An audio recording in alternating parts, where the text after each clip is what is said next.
Hello students, तो हम शुरू कर चुके हैं फिजियोलॉजी का चैप्टर सेल। एंड उसमें हम पढ़ चुके हैं कि सेल क्या होती है, सेल के कितने टाइप्स होते हैं एंड सेल ऑर्गेनेल्स कौन कौन से होते हैं। तो सबसे पहले मैं आपको बताना चाहती हूँ कि सेल के अंदर साइटोप्लाज्म होता है एंड साइटोप्लाज्म के अंदर सेल ऑर्गेनेल्स होते हैं।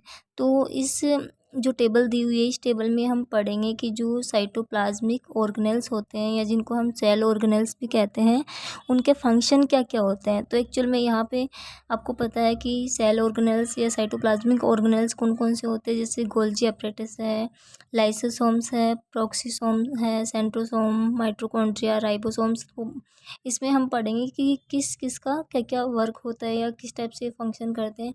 तो सबसे पहले हम पढ़ेंगे रफ एंडोप्लाज्मिक रेटिकुलम। तो रफ एंडोप्लाज्मिक रेटिकुलम है, उसका काम क्या होता है। फर्स्ट ऑफ ऑल, जो रफ एंडोप्लाज्मिक रेटिकुलम है, जिसको हम आर ई आर भी कहते हैं, उसका काम होता है सिंथेसिस ऑफ प्रोटीन। तो यहाँ पे ये क्या करती है, प्रोटीन का सिंथेसिस करती है एंड डिग्रेडेशन ऑफ वोन आउट ऑर्गेनेल्स। जो ऑर्गेनेल्स हैं ख़राब हो चुके हैं, डिस्ट्रॉय हो चुके हैं, डैमेज हो चुके हैं, उनको वोन आउट करना, मतलब उनको सेल से बाहर करना, सेल से आउट करना। एंड नेक्स्ट है स्मूथ एंडोप्लाज्मिक रेटिकुलम, जिसको SER भी कहते हैं। इसका काम क्या रहता है, synthesis of lipid and steroids. तो ये क्या करती है, लिपिड एंड स्टेरॉइड्स का सिंथेसिस करती है and role in cellular metabolism. और अपनी जो सेलुलर मेटाबॉलिज्म है, सेल के अंदर मेटाबॉलिज्म होता है, उसमें भी रोल प्ले करती है storage and metabolism of calcium. Calcium का स्टोरेज करती है और कैल्शियम का फॉर्मेशन करती है, मेटाबॉलिज्म करती है। Catabolism and detoxification of toxic substances. तो यहाँ पे हम देख रहे हैं कि जो SER है, स्मूथ एंडोप्लाज्मिक रेटिकुलम है, वो जो भी अपने बॉडी के अंदर टॉक्सिक सब्सटेंसेज है उनको उनका डिटॉक्सिफिकेशन करती है, मतलब उनको बाहर करती है एंड उसका कैटाबॉलिज्म करती है। तो यहाँ पे हमने देखा जो RER है वो प्रोटीन का सिंथेसिस कर रही है और जो SER है वो लिपिड एंड स्टेरॉइड्स का सिंथेसिस कर रही है। थर्ड यहाँ पे आप देख रहे हैं गोल्जी अपरेटस। गोल्जी अपरेटस का काम क्या होता है, उसका काम होता है processing, packaging, labelling and delivery of proteins and lipid.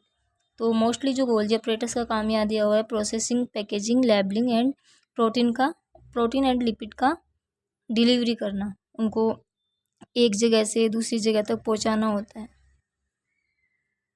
Lysosome का वर्क है यहाँ पे डिग्रेडेशन ऑफ मैक्रोमोलिक्यूल्स। वहाँ पे हमने देखा था कि वो किसका डिग्रेडेशन कर रहे थे, वोन आउट ऑर्गेनेल्स का। यहाँ पे डिग्रेडेशन कर रहे हैं मैक्रोमोलिक्यूल्स, जो बड़े मोलिक्यूल्स होते हैं उनका। एंड इसका काम भी क्या है, ये भी जो लाइसोसोम है वो भी वोन आउट जो ऑर्गेनेल्स हो जाते हैं उनको आउट कर देता है, मतलब उनको सेल से बाहर निकाल देता है। Removal of excess secretory product. और जो भी अपनी ग्लैंड्स है या जो भी अपनी सेल्स है वो सिक्रेट करती है, जो हमारी बॉडी के यूज में नहीं आते हैं उनको भी वो एक्सेस कर देती है, रिमूव कर देती है। जो भी उसका एक्सेस होता है, जो भी एक्स्ट्रा मटेरियल होता है जो हमारे यूज नहीं आ सकता, बॉडी यूज नहीं करती, उसको वो रिमूव कर देते हैं। Secretion of protein, enzymes, melanin and serotonin. Lysosome क्या करता है, परफोरिन का सिक्रेशन करता है, enzymes and melanin and serotonin. ये मेलानिन एंड सेरोटोनिन पिगमेंट्स हैं जो कि अपनी बॉडी में सिक्रेट होते हैं, तो उनका भी सिक्रेशन करवाता है, ये हेल्प करता है सिक्रेशन करवाने में। नेक्स्ट है प्रोक्सिसोम। प्रोक्सिसोम का काम क्या होता है, break down of excess fatty acid. Fatty acids होते हैं उनको ब्रेक डाउन करता है, detoxification of hydrogen peroxide and other metabolic product.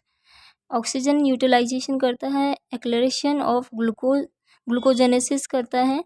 एक्लेरेशन का मतलब होता है स्पीड प्रोवाइड करना, जो ग्लाइकोजेनेसिस की रिएक्शन होती है उसको स्पीड प्रोवाइड करता है प्रोक्सिसोम।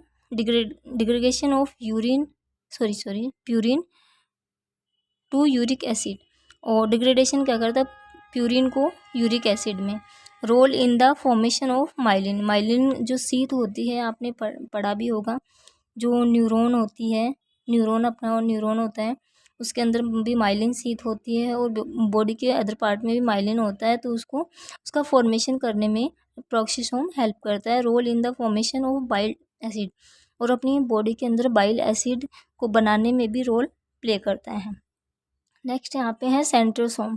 सेंट्रोसोम क्या करता है, movement of chromosomes during cell division. जब सेल डिवीजन होता है तो ये मूवमेंट करवाता है किसको, क्रोमोसोम्स को, ड्यूरिंग सेल डिवीजन के। माइटोकॉन्ड्रिया, माइटोकॉन्ड्रिया को तो सभी जानते हैं कि माइटोकॉन्ड्रिया का वर्क क्या होता है। इसका वर्क है production of energy, synthesis of ATP, initiation of apoptosis. Apoptosis के बारे में मैं आगे वीडियो बनाऊंगी, आपको बहुत अच्छे से समझाऊंगी कि एक्चुअल में अपोप्टोसिस क्या होता है। ये भी एक सेल का पार्ट होता है, तो उसको मैं बहुत अच्छे से आगे समझाऊंगी कि अपोप्टोसिस क्या होता है। और भी बहुत सारे रिएक्शंस होती हैं अपनी बॉडी के अंदर। राइबोसोम्स, क्योंकि अभी आपको ज़्यादा जानोगे तो आप थोड़ा सा कंफ्यूज हो जाओगे कि हाँ एकदम से बहुत बर्डन हो जाएगा कि एकदम से क्या पढ़ा रहे हैं, कुछ भी समझ में नहीं आएगा। तो आगे जो भी वीडियो है मैं उसमें आपको अच्छे से उसको डिस्क्राइब करूँगी। यहाँ पे नेक्स्ट है राइबोसोम। राइबोसोम का काम क्या होता है, सिंथेसिस ऑफ प्रोटीन। नेक्स्ट है साइटोस्केलेटन। साइटोस्केलेटन का काम क्या होता है, determination of shape of the cell.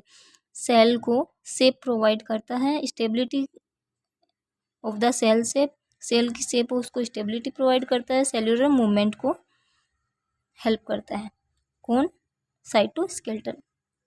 Next है न्यूक्लियस। न्यूक्लियस का काम क्या होता है, न्यूक्लियस का काम होता है control to all activities of the cell. मतलब सेल के अंदर जितनी भी एक्टिविटी होती है उसको ऑब्जर्व करना है, उसको कंट्रोल करना है। सिंथेसिस ऑफ आरएनए, आरएनए का राइबोन्यूक्लिक एसिड जिसको बोलते हैं उसका भी सिंथेसिस करता है। Sending genetic instructions to cytoplasm for protein synthesis, और ये जेनेटिक इंस्ट्रक्शन भेजता है किसको, साइटोप्लाज्म को, कि प्रोटीन सिंथेसिस कब करना है, कितना करना है और कौन सा प्रोटीन सिक्रेट करना है। फॉर्मेशन ऑफ सब यूनिट ऑफ राइबोसोम, और राइबोसोम की यूनिट होती है, सॉरी सब यूनिट होती है उसको फॉर्मेशन करने में, जैसे 70 होती है और 80 होती है, उसको बनाने में, फॉर्मेशन करने में। उसके बारे में अभी मैं वीडियो बनाऊंगी। एंड नेक्स्ट है control of cell division. Cell division को भी कंट्रोल करता है। Storage of hereditary information in gene, DNA. और न्यूक्लियस क्या करता है, डीएनए के अंदर जो भी हेरिडिटरी इंफॉर्मेशन होता है उसको स्टोर करता है। तो स्टूडेंट्स आज हमने पढ़ा है कि जो सेल ऑर्गेनेल्स है, साइटोप्लाज्मिक ऑर्गेनेल्स जिसको बोलते हैं, उसके फंक्शन क्या होते हैं। तो नेक्स्ट वीडियो के लिए प्लीज़ आप उसको सब्सक्राइब करें एंड कमेंट करें। जो भी आप इस वीडियो में आपको अगर कुछ सही नहीं लगा हो या फिर कुछ चेंज चाहते हैं कि हाँ ये यहाँ से कुछ मिस्टेक या कुछ भी ऐसी चीज़ चाहते हैं, नेक्स्ट वीडियो जो भी आप चाहते हैं कि मैं नेक्स्ट वीडियो बनाऊँ, वो टॉपिक आप कमेंट करके प्लीज़ कमेंट सेक्शन में लिख कर भेजिए। Thank you so much for watching this video.